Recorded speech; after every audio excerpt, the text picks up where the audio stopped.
دربار میں حاضر ہے ایک بندہ آوارہ، سرگشتہ و درماندہ، بے ہمت و ناکارہ، وارفتہ و سرگرداں، بے مایا و بیچارہ۔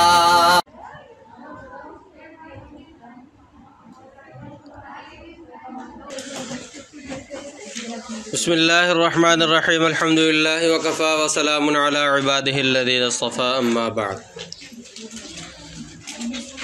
امام طحاوی رحمۃ اللہ علیہ نے کل آخر میں دعا کی کہ اے اللہ ہمیں اسلام اور مسلمان کے والی دوست ہمیں اسلام پر جب تک کہ ہم آپ سے ملاقات کر لیں، یعنی موت تک ہمیں اسلام پر باقی رکھیے گا۔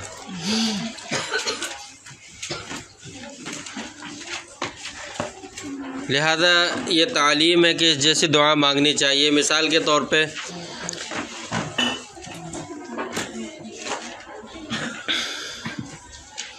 اللہم یا ولی الاسلام و اہل مسکنا بالاسلام حتی نلقاک بہ، وہی ترجمہ مسکنا مانے ہمیں مضبوط اور ثابت قدم رکھیے۔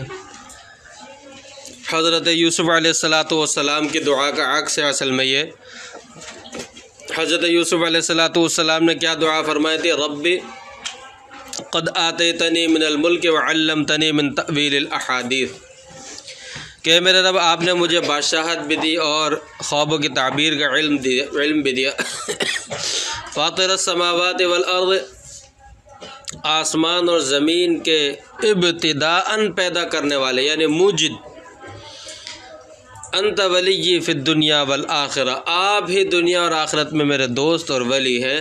توفنی مسلما والحقنی بالصالحین، مجھے اس مسلمان ہونے کی حالت میں مجھے موت عطا فرمائیے گا اور مجھے نیک لوگوں صالحین کے ساتھ مجھے ملا دیجیے گا۔ سورہ یوسف کے اندر آیت نمبر 101 ہے۔ یہ دعا حضرت 13ویں پارے کے اندر حضرت یوسف علیہ السلام کی اس دعا کا ہی عکس ہے یہ۔ اللہم یا ولی الاسلام والی ثبتنا علی الاسلام حتی نلقاک بہ، یمسکنا بالاسلام حتی نلقاک بہ۔ یہ اور اس قسم کی جو دعائیں ہیں یہ اسی دعا کا عکس ہے۔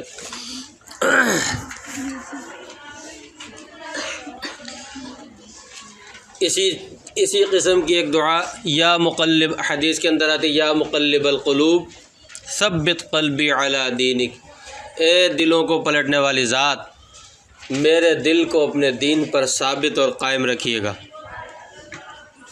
ارے بات سمجھ میں؟ آپ صلی اللہ علیہ وسلم نے دعا مانگی۔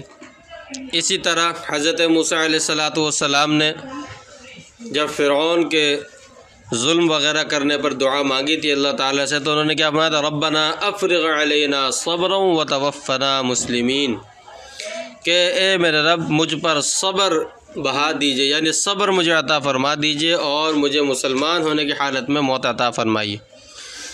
سورہ اعراف کے اندر آیت نمبر 126 ہے، اے ہمارے رب افرغ علینا صبرا، ہم پر صبر ڈال دیجئے، بہا دیجئے۔ افرغ افرغ مانے بہانا ہوتا ہے، انڈیلنا یا بہانا، مطلب یہ کہ ہمیں صبر عطا فرما دیجئے، وتوفنا مسلمین، اور ہمیں مسلمان ہونے کی حالت میں موت عطا فرمائیے گا۔ آگے امام طحاوی رحمۃ اللہ علیہ فرماتے ہیں وَنَرَى الصَّلَاةَ خَلْفَ كُلِّ بِرٍّ وَفَاجِرٍ مِّنْ أَهْلِ الْقِبْلَةِ، ہم اہل قبلہ میں سے ہر ایسے شخص جو نیک ہو یا غیر نیک، جو نیک ہو یا غیر نیک ہو، اس شخص کے پیچھے یعنی اس کی امامت میں اقتداء میں نماز پڑھنے کو جائز سمجھتے ہیں۔ پہلا مسئلہ وَعَلَى مَن مَّاتَ مِنْهُمْ، دوسرا مسئلہ اور اہل قبلہ کی نماز جنازہ پڑھنے کو بھی جائز سمجھتے ہیں۔ ہم اہل قبلہ کے پیچھے چاہے نیک ہو یا غیر نیک ہو، کافر نہ ہو، اس کے پیچھے نماز پڑھنے کو جائز سمجھتے ہیں۔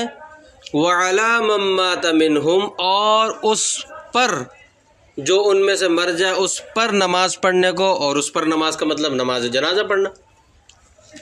اس پر نماز کا کیا مطلب ہے؟ نماز جنازہ پڑھنے کو جائز سمجھتے ہیں۔ سب سے پہلے یہاں پر ایک سوال ہوتا ہے، سوال یہ کہ یہ تو کتاب عقائد کی ہے نا، العقیدۃ الطحاویہ اس کا نام ہے، یہ کتاب تو کس کی؟ عقائد کی ہے، لیکن یہاں پر یہ تو مسئلہ فقہی مسئلہ ہے، وَنَرَى الصَّلَاةَ خَلْفَ كُلِّ بِرٍّ وَفَاجِرٍ مِنْ أَهْلِ الْقِبْلَةِ وَعَلَىٰ مَن مَاتَ مِنْهُ، یہ تو فقہی مسئلہ بیان فرمایا، اور اسی طرح آگے بھی مسح علی الخفین کا مسئلہ بیان فرمائیں گے۔ کچھ مسائل فقہی یہاں پر بیان فرما دیے، تو یہ بھی فقہی مسئلہ ہے، اور آگے بھی کچھ ایک دو مسائل فقہی بیان فرمائیں گے، تو یہ تو فقہ کی کتاب نہیں، یہ تو عقائد کی کتاب ہے۔ سوال آیا سمجھ میں؟ اس کا جواب یہ ہے کہ یہ کس کے عقائد کی کتاب ہے؟ اہل سنت والجماعت کے عقائد کی کتاب ہے۔ تو مصنف امام طحاوی رحمۃ اللہ علیہ نے یہ چاہا کہ جب اہل سنت والجماعت کے عقائد بیان کیے جا رہے ہیں تو وہ چند فقہی مسائل بھی بیان کر دیے جائیں جو اہل سنت والجماعت کی خاص نشانی ہے۔ غیر اہل سنت والجماعت اس پر، یعنی ان مسائل، غیر اہل سنت والجماعت یعنی جو باطل فرق ہیں، فرق باطلہ ہیں، وہ ان مسائل کا انکار کرتے ہیں۔ تو اس لیے جیسے معتزلہ ہے، معتزلہ انکار کرتے ہیں غیر نیک یعنی فاجر کے پیچھے نماز جائز نہیں ہے ان کے نزدیک، یا کوئی فاسق فاجر مر گیا، مرتکب کبیرہ کوئی مر گیا تو اس کی نماز جنازہ بھی نہیں ہوگی، کیونکہ ان کے نزدیک وہ اسلام سے نکل جاتا ہے۔ تو جب اسلام سے نکل جاتا ہے تو آ رہی بات سمجھ میں؟ تو اس لیے امام طحاوی رحمۃ اللہ علیہ نے یہ چاہا کہ جو خاص اہل سنت والجماعت کے وہ فقہی مسائل، چند جو خاص اہل سنت والجماعت کے خاص علامت اور خاص نشانی ہے، ان فقہی مسائل کو بھی بیان کر دیا جائے۔ اس لیے یہ بعض فقہی مسائل یہاں پر بیان کر دیا عقیدے کے طور پر۔ جواب آ گیا سمجھ میں؟ تو فرماتے کہ ایسے امام کے پیچھے نماز پڑھنا جائز ہے جو نیک ہو یا فاسق ہو، لیکن اس کا عقیدہ بشرطے کہ درست ہو، عقیدہ غلط نہ ہو، بدعتی یا ایسا عقیدہ اس کا مشرکانہ نہ ہو، عقیدہ اس کا درست ہو۔ ایک دلیل تو آپ صلی اللہ علیہ وسلم کا فرمان صلو خلف کل بر و فاجر، صلو خلف کل بر و فاجر، کہ ہر نیک اور فاجر فاسق کے پیچھے نماز پڑھو۔ دوسری بات،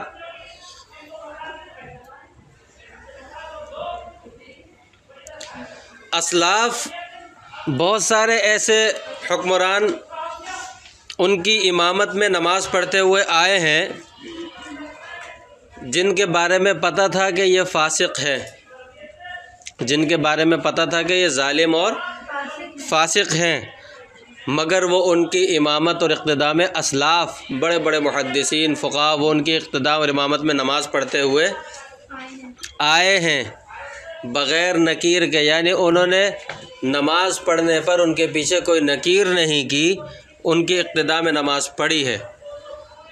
جیسے حجاج بن یوسف جو ہے اس کی اقتداء میں حضرت عبداللہ ابن عمر، حضرت انس بن مالک رضی اللہ تعالیٰ عنہ نماز پڑھتے تھے۔ بخاری شریف کے اندر روایت ہے، حضرت عبداللہ ابن عمر، حضرت انس بن مالک رضی اللہ تعالیٰ عنہ حجاج بن یوسف کی اقتداء میں نماز پڑھتے تھے۔ آ رہی بات سمجھ میں؟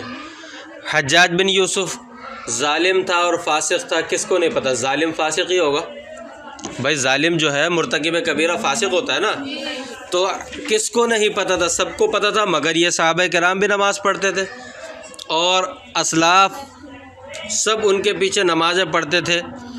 اسی طرح جو امام مقرر ہیں ان کے پیچھے جمعہ اور عیدین کی نماز وغیرہ بھی پڑھتے تھے۔ تو اس سے پتہ چلتا ہے کہ اگر امام فاسق یعنی کوئی فاسق یا فاجر ہے امام، عقیدہ بشرطے کہ مشرکانہ نہ ہو، یہ کفریانہ یا مشرکانہ عقیدہ نہ ہو، تو اس ایسے فاجر کے پیچھے یا فاسق ہو اس کے پیچھے نماز پڑھنا جائز ہے۔ جائز کا مسئلہ ہے، اولا اور غیر اولا کا مسئلہ الگ ہے، یہاں پر جائز اور ناجائز کی بات ہو رہی ہے۔ آ رہی بات سمجھ میں؟ جی حجاج بن یوسف کے پیچھے نماز پڑھی ہے یا اس کی جنازہ نمازہ پڑھی ہے؟ ابھی تو اس کے پیچھے نماز کی بات ہو رہی ہے نا، اس کے پیچھے یعنی اس کے اقتداء میں نماز پڑھی ہے، وہ امامت کراتا تھا، اس کے پیچھے نماز پڑھتے تھے۔ صحابہ موجود تھے تو وہ پڑھا۔ جی وہ حکمران تھا نا، امامت کا حقدار حکمران ہوتا ہے۔ امامت کا حقدار سب سے پہلے کون ہوتا ہے؟ حکمران ہوتا ہے۔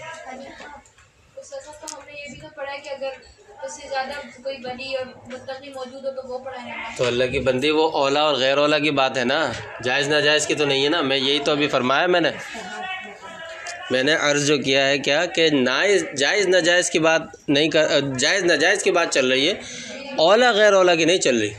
ہاں آپ نے جو مسئلہ پڑھا ہے وہ اولا اور غیر اولا کا پڑھا ہے۔ آ رہی بات سمجھ میں؟ یہاں چونکہ اہل سنت والجماعت کی جو خاص علامت ہے وہ یہ ہے جائز ناجائز کا مسئلہ، اولا اور غیر اولا کا تو مسئلہ پھر بعد کی کہانی ہے، اس لیے آگے بات سمجھ میں۔ اسی طرح کسی کے نفاق کا یقین ہو تو اس کے لیے بھی یہ مسئلہ نہیں ہے، منافق ہونے کا یقین ہو تو اس کے لیے بھی یہ مسئلہ نہیں ہے کہ اس کے پیچھے نماز پڑھی جائے یا اس کی نماز جنازہ پڑھی جائے۔ بہرحال ایسے امام کے پیچھے نماز پڑھنا جائز ہے، کیونکہ امام کے امامت کے لیے نیک ہونا شرط نہیں ہے۔ حکمران حاکم ہونے کے لیے نیک ہونے کی تو شرط نہیں ہے۔ ہاں آج کل حکمرانی کا سلسلہ ہی وہ نہیں ہے کہ حکمران نماز پڑھائیں، تو اس لیے آج کل کا تو مسئلہ نہیں ہے، لیکن یہ مسئلہ پھر بھی آج کل ہے کہ ہر نیک اور غیر نیک کے پیچھے، فاسق کے پیچھے نماز پڑھنا جائز ہے اس کے اقتداء میں، بشرطے کہ عقیدہ مشرکانہ نہ ہو اور بشرطے کہ وہ اس کی منافقت ظاہر نہ ہو، یعنی وہ منافق جو آپ صلی اللہ علیہ وسلم کے زمانے کے، اور وہ آپ صلی اللہ علیہ وسلم کے ہی زمانے کے حد تک تھے وہ منافق، آج اگر کوئی ہے یا تو مسلمان ہے یا کافر ہے۔ آ رہی بات سمجھ میں؟ اس پر تمام علماء کرام کا اتفاق ہے۔ تو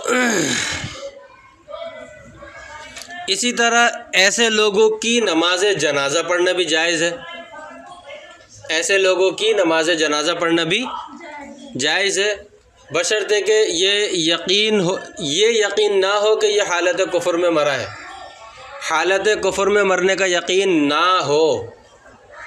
آ رہی بات سمجھ میں؟ تو مطلب ہے کہ اگر وہ فاسق بھی ہے تو اس کی نماز جنازہ پڑھی جائے گی، اور اسی طرح یا اس کا منافق ہونا معلوم نہ ہو، وہ اب ہے نہیں، وہ لوگ تھے جو آپ صلی اللہ علیہ وسلم کے دور میں منافقین کہلائے گئے تھے، ان میں سے اگر کسی کا انتقال ہوتا تھا تو حضرت عمر فاروق رضی اللہ تعالیٰ عنہ کے بارے میں آتا ہے کہ حضرت حذیفہ بن یمان رضی اللہ تعالیٰ عنہ آپ صلی اللہ علیہ وسلم کے رازدان تھے، تو وہ اگر حضرت عمر فاروق رضی اللہ تعالیٰ عنہ اگر دیکھتے کہ حضرت حذیفہ کسی کی نماز جنازہ میں ہیں تو وہ پڑھتے تھے، اگر وہ دیکھتے کہ حضرت حذیفہ نے اس کے وہاں موجود ہونے کے باوجود اس کی نماز جنازہ نہیں پڑھی، نماز جنازہ میں نہیں آئے، تو حضرت عمر فاروق بھی اس کی نماز جنازہ نہیں پڑھتے تھے، کیونکہ ان کو وہ سمجھ جاتے تھے کہ یہ حضرت حذیفہ کو آپ صلی اللہ علیہ وسلم نے بتایا ہوگا کہ یہ منافق ہے۔ ان کی فہرست آپ صلی اللہ علیہ وسلم نے حضرت حذیفہ بن یمان رضی اللہ تعالیٰ عنہ کو بتائی تھی، ان کو کہا تھا صاحب سر رسول اللہ صلی اللہ علیہ وسلم، آپ صلی اللہ علیہ وسلم کے رازدان حضرت حذیفہ بن یمان رضی اللہ تعالیٰ عنہ، تو اس لیے حضرت عمر فاروق اس کے نہیں پڑھتے تھے، اور اگر ایسی بات نہیں تھی تو اس کی نماز جنازہ پڑھتے تھے۔ آ رہی بات سمجھ میں؟ لہذا نماز جنازہ بھی پڑھی جائے گی وہ فاسق ہو چاہے، اور اس کے لیے دعا بھی کی جائے گی، کیوں؟ اللہ تبارک و تعالیٰ کا ارشاد ہے نا فَاعْلَمْ أَنَّهُ لَا إِلَهَ إِلَّا اللَّهُ وَاسْتَغْفِرْ لِذَنبِكَ وَلِلْمُؤْمِنِينَ وَالْمُؤْمِنَاتِ، سورہ محمد کی آیت نمبر 19۔ کیا یہ جان لیجیے اچھی طرح کہ وہ اس کے علاوہ کوئی الہ، اس کے سوا کوئی الہ نہیں، اللہ کے سوا کوئی الہ نہیں ہے، اور آپ اپنے گناہوں کی اور مومنین و مومنات کے گناہوں کی مغفرت کیجئے، طلب کیجئے۔ تو مومنین مومنات میں تو فاسق بھی داخل ہے، مومنین مومنات میں تو، اور نماز جنازہ ہے میت کے لیے دعا، کوئی ہم اس کی نماز تھوڑی پڑھ رہے ہوتے ہیں. ہم تو میت کے لیے کیا کر رہے ہوتے ہیں؟ دعا کر رہے ہوتے ہیں نا. پہلی تکبیر کے بعد اللہ کی حمد بیان فرماتے ہیں، دوسری تکبیر کے بعد جو ہے درود شریف پڑھی جاتی ہے، تیسری تکبیر کے بعد اس کے لیے دعا کی جاتی ہے، چوتھی تکبیر کے بعد تو سلام پھیر دیا جاتا ہے. تو اس سے پتہ چلا کہ نیک یا فاسق کے پیچھے نماز پڑھنا بھی جائز ہے ہمارے اہل سنت والجماعت کے نزدیک، اور ان کی نماز جنازہ پڑھنا بھی جائز ہے اہل سنت والجماعت کے نزدیک. اب دوبارہ مجھے پتہ ہے کہ آپ یہ سوال کریں گے کہ بھئی آتا ہے کہ اگر کہ خودکشی کر کے کوئی مرا ہو تو علماء کو اس کے جنازے میں شریک نہیں ہونا چاہیے پڑھنے کے لیے. پڑھانے کی بات نہیں ہو رہی، پڑھانے والا تو کوئی ہوگا لیکن پڑھنے کے لیے شریک نہیں ہونا چاہیے. مجھے پتہ ہے آپ یہ سوال کریں گی، تو نماز جنازہ پڑھنے کے جائز یا ناجائز ہونے کی بات ہو رہی ہے نا، اور یہ ہے اولا اور غیر اولا کی بات. یہ ہے اولا اور غیر اولا کی بات. آگے فرماتے ولا ننزل اور ولا ننزل دونوں طرح پڑھا گیا. احدم منہم جنتا ولا نارا، وہی بات پیچھے بیان ہوئی عقیدے کے اندر. ہم مسلمانوں میں سے کسی کو نہ جنت میں بھیجتے ہیں اور یقینی طور پر قطعی طور پر نہ کسی کو قطعی اور یقینی طور پر جہنم میں بھیجتے ہیں. یعنی ہم جہنمی یا جنتی ہونے کا قطعی اور یقینی طور پر کسی پر ہم حکم نہیں لگاتے، کیونکہ یہ اللہ کا کیا ہے، یہ اللہ تبارک و تعالی کی قدرت ہے اور انہی کا کام ہے، ہمارا یہ کام نہیں ہے.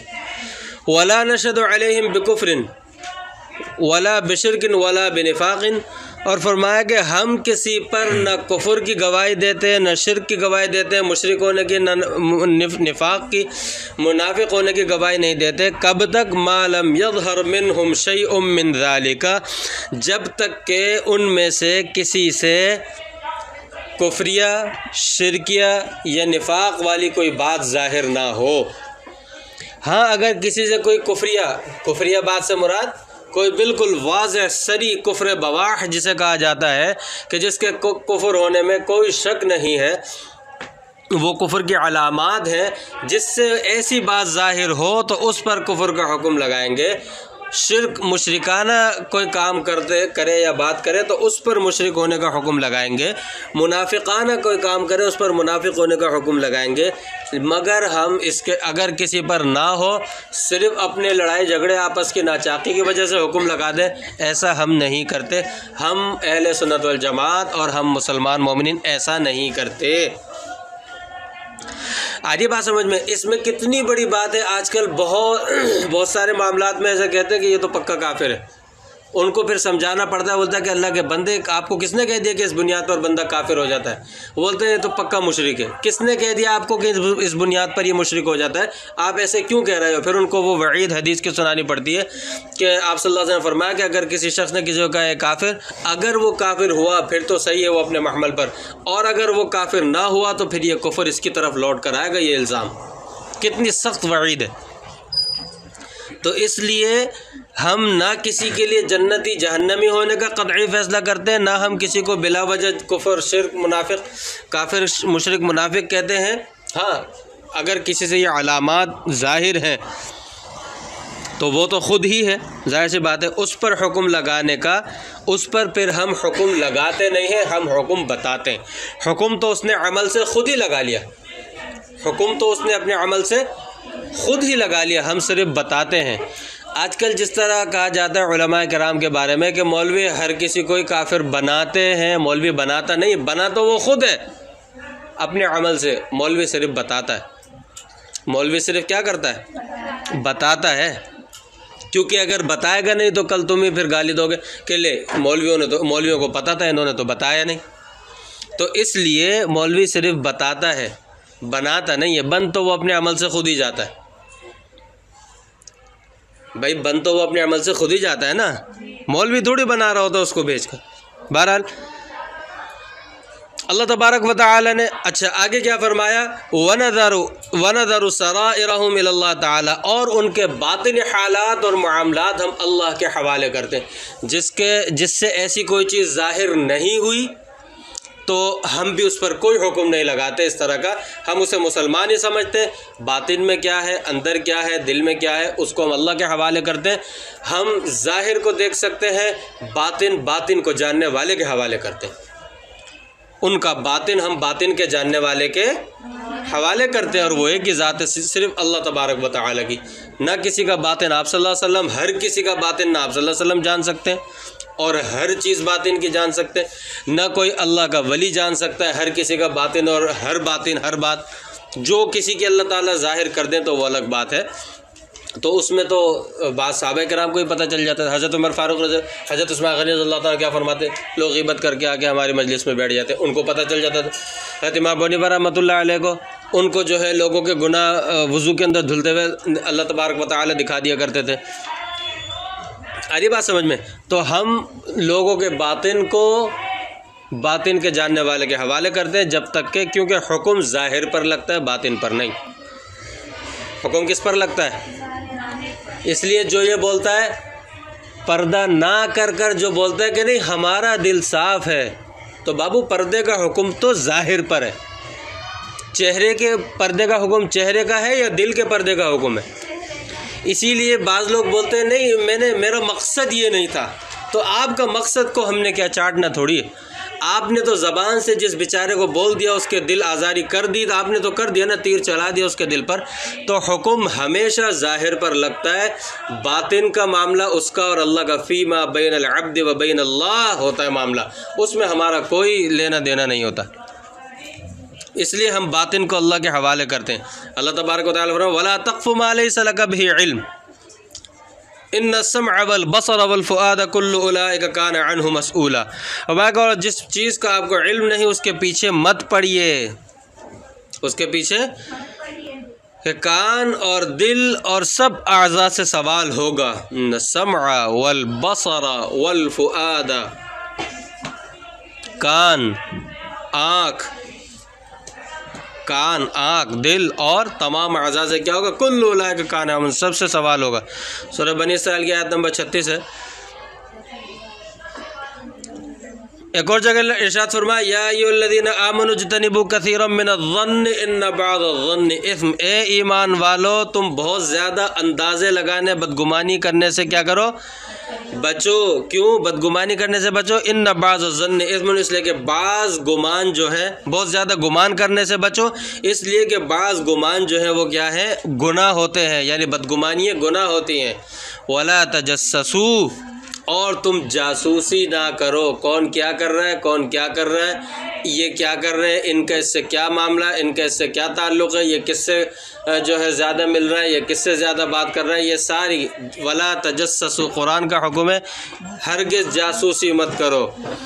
ولا یغتب بعضکم بعضا، اور ایک دوسرے کی تم جو ہے وہ غیبت مت کرو، بعض کی غیبت نہ کرو، مطلب ایک دوسرے کی غیبت نہ کرو۔ سورۃ الحجرات کی آیت نمبر 12 ہے، فرمایا کہ ایسا مت کرو۔ قرآن کریم نے ان چیزوں سے کیا منع فرمایا ہے۔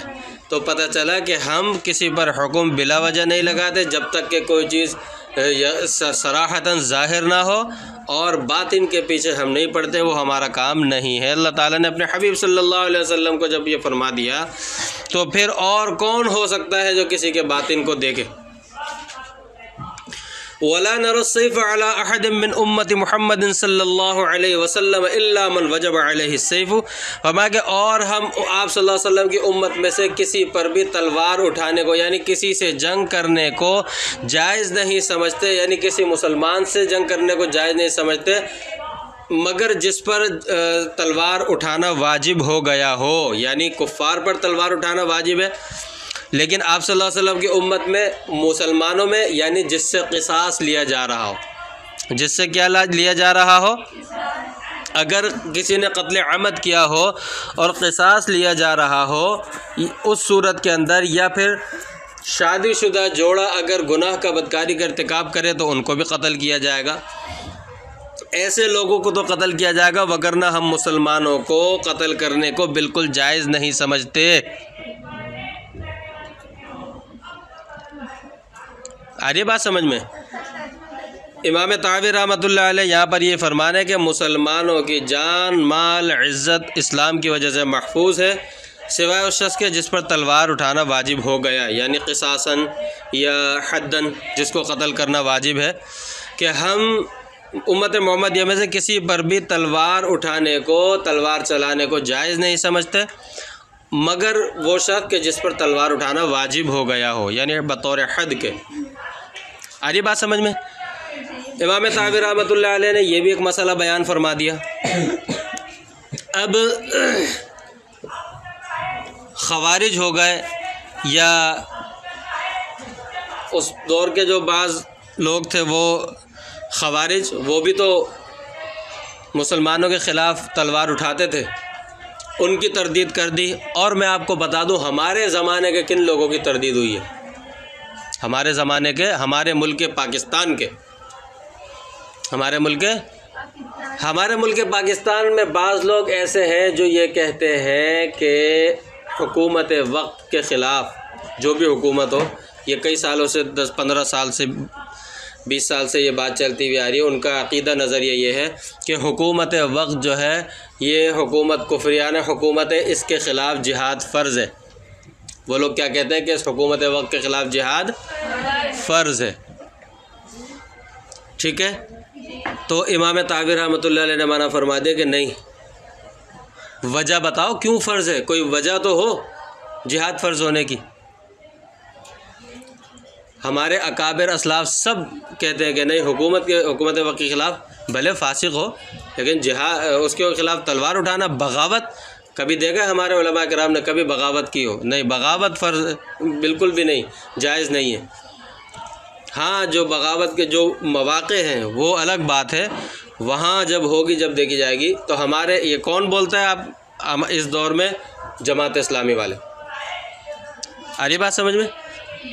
جماعت اسلامی والوں کے نزدیک حکومت وقت کافر ہے، اس کے خلاف تلوار اٹھانا فرض ہے۔ تو اس سے ان لوگوں کی بھی تردید ہو گئی، پتہ چلا کہ صرف جہالت کا مرکب ہے یہ لوگ، وگرنہ اگر امام طحاوی رحمۃ اللہ علیہ کی یہ عقیدہ طحاویہ ہی پڑھ لیتے تو یہ عقائد یہ ان کے نہ ہوتے، ان کے یہ عقائد نہ ہوتے۔ ولا نرى الخروج على ائمتنا وولاة امورنا وان جاروا ولا ندعو عليهم ولا ننزع يدا من طاعتهم ونرى طاعتهم من طاعة الله عز وجل فريضة ما لم يأمروا بمعصية وندعو لهم بالصلاح والمعافاة۔ فرماتے کہ ہم حکمرانوں کے خلاف بغاوت کو جائز نہیں سمجھتے، حکمرانوں اور جو متولی ہیں امور کے، ان کے خلاف بغاوت کو جائز نہیں سمجھتے، اگرچہ وہ ظلم کرتے ہوں۔ پتہ چلا کہ ظلم کرنے کی بنیاد پر بھی بغاوت پھر بھی جائز نہیں ہے، بغاوت پھر بھی جائز نہیں ہے۔ ولا ننزع يدا من طاعتهم، اچھا، ولا ندعو علیہم، اور ہم ان کے خلاف بددعا بھی نہیں کرتے، اور ہم ان کے خلاف بددعا بھی نہیں کرتے، اور ہم ولا ننزع يدا من طاعتهم، اور ہم ان کی اطاعت سے ہاتھ بھی نہیں کھینچتے۔ یعنی یہ نہیں کہ وہ یعنی قوانین کی خلاف ورزی ہم نہیں کرتے، آسان لفظوں میں سمجھے کہ قوانین کی خلاف ورزی ہم نہیں کرتے۔ وَنَرَى طَاعَةً مِّن طَاعَةِ اللَّهِ عَزَّ وَجَلَّ، اور ہم ان کی اطاعت کو اللہ تبارک و تعالی کی اطاعت کی طرح فرض سمجھتے ہیں۔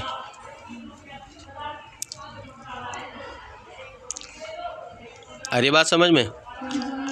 یعنی اللہ تعالیٰ کی اطاعت، ان کی اطاعت کرنے کو اللہ تعالیٰ کی اطاعت سمجھتے ہیں، اور اس کو ہم فرض سمجھتے ہیں۔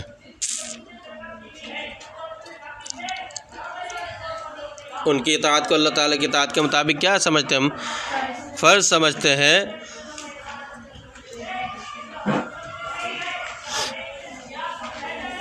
ما لم یأمروا بمعصیۃ، جب کہ وہ اللہ کی نافرمانی کا کوئی حکم نہ دے۔ کب تک ہم فرض سمجھتے ہیں اور ان کی اطاعت کرتے ہیں؟ جب تک کہ وہ اللہ کی نافرمانی کا کوئی حکم نہ دیں۔ اگر اللہ کی نافرمانی کا حکم دیتے ہیں تو پھر ہم ان کی اس بات کو نہیں مانتے، ہم ان کی اس بات کو نہیں مانتے۔ وَنَدْعُو لَهُم بِالصَّلَاحِ وَالْمُعَافَاةِ، اور ہم ان حکمرانوں کے لیے صلاح اور عافیت کی، اصلاح اور عافیت کی دعا کرتے ہیں۔ اصلاح اور عافیت کی ان حکمرانوں کے لیے کیا کرتے ہیں؟ دعا کرتے ہیں۔ ہاں، کوئی اللہ کی نافرمانی والا اگر کوئی حکم دیں گے اس کو ہم نہیں مانتے، اس کو ہم رد کرتے ہیں۔ کیوں؟ آپ صلی اللہ علیہ وسلم نے فرمایا کہ لا طاعت لمخلوق فی معصیت الخالق، اللہ ایسے کسی کام میں مخلوق کی اطاعت جائز نہیں ہے جو اللہ کی نافرمانی کا سبب ایسا کوئی کام جو اللہ کی جس میں نافرمانی ہو، تو اگر مخلوق کوئی بھی حکم دے ہم اس بات کو نہیں مانتے۔ اللہ تعالیٰ نے ماں باپ کے بارے میں تک میں یہ فرما دے وَإِن جَاهَدَاكَ عَلَىٰ أَن تُشْرِكَ بِي مَا لَيْسَ لَكَ بِهِ عِلْمٌ فَلَا تُطِعْهُمَا۔ آگے بات سمجھ میں؟ خلاف شریعت کوئی بات ہم ان کی تسلیم نہیں کرتے، اور خلاف شریعت کسی قانون پر ہم عمل بھی نہیں کرتے۔ لا طاعت لمخلوق فی معصیت الخالق، اور کوئی قوانین جو خلاف شریعت نہ ہو اس کو ہم مانتے ہیں۔ ان قوانین پر سب سے زیادہ علماء دیوبند ان قوانین کی پاسداری کرتے ہیں۔ قرآن کریم میں بھی اللہ تعالیٰ نے فرمایا یا ایھا الذین آمنوا اطیعوا اللہ واطیعوا الرسول واولی الامر منکم، اطاعت کرو اللہ کی اور اللہ کے رسول کی، اور جو اولی الامر ہیں تم میں سے ان لوگوں کی اطاعت کرو، یعنی حاکم۔ اس کی تفسیر میں ایک پہلو حاکم کا بھی ہے، تو اس کی وجہ سے ان کی اطاعت کرو۔ حضرت ابو رضی اللہ تعالیٰ عنہ کی ایک روایت ہے، حدیث بیان فرمایا، آپ صلی اللہ علیہ وسلم نے فرمایا کہ جس نے میری اطاعت کی اس نے اللہ کی اطاعت کی، اور جس نے میری نافرمانی کی اس نے اللہ تعالیٰ کی نافرمانی کی، اور جو شخص امیر کی اطاعت کرے گا اس نے میری اطاعت کی، اور جس شخص نے جو امیر کی نافرمانی کرے گا اس نے میری نافرمانی کی۔ بخاری مسلم وغیرہ کے اندر یہ حدیث ہے۔ تو اس سے پتہ چلا کہ اس سے آپ کو پتہ چلا کہ علماء دیوبند کیوں حکمرانوں کے خلاف خروج نہیں کرتے، بغاوت نہیں کرتے۔ پتہ چلا آپ کو؟ پوری دنیا کفر کی کوشش یہ لگی پڑی ہے کہ پاکستان کے علماء دیوبند کسی طرح اپنے اس سے ٹکر لیں حکمرانوں سے۔ کیوں؟ ان کو پتہ ہے کہ ہم چور چور ہو کر، ذلیل رسوا ہو کر، ہمیں بھی علماء دیوبند نے ہی ٹکر ماری تھی، جس سے ہم رسوا اور ذلیل ہو کر یہ علماء اہل سنت والجماعت ہم ہندوستان چھوڑ کر بھاگے تھے، ہمیں بھاگنے پر مجبور کر دیا تھا۔ تو ان کو یہی ہے کہ یہ کسی طرح کھڑے ہوں۔ بہت ساری آپ دیکھ لیں کتنا دائرہ تنگ ہوتا ہے، مگر علماء کرام بغاوت کے لیے کھڑے نہیں ہوتے، کیونکہ وہ یہ چاہ رہے ہیں، اور پھر ہم آئیں، وہ یہ چاہتے ہیں کہ علماء دیوبند بغاوت کے لیے کھڑے ہوں اور ہم آئے امن کے نام سے، اور سب سے پہلے ہم ان کا ایٹمی پلانٹ ختم کریں۔ پوری دنیا کفر کے نظروں میں یہ جو سیاسی چل رہی ہیں کشمکش، یہ ساری اصل میں سب کے پیچھے ہاتھ ہے کہ ہمارا کسی طرح ایٹمی جو ہمارا اثاثے ہیں وہ سارے رول بیک ہو جائیں۔ ان سب کو رول بیک کرنے کے چکر میں ہی آ رہی بات سمجھ میں؟ بہرحال یہ ساری بات بتا کے امام طاہوی رحمۃ اللہ علیہ فرماتے ہیں آگے،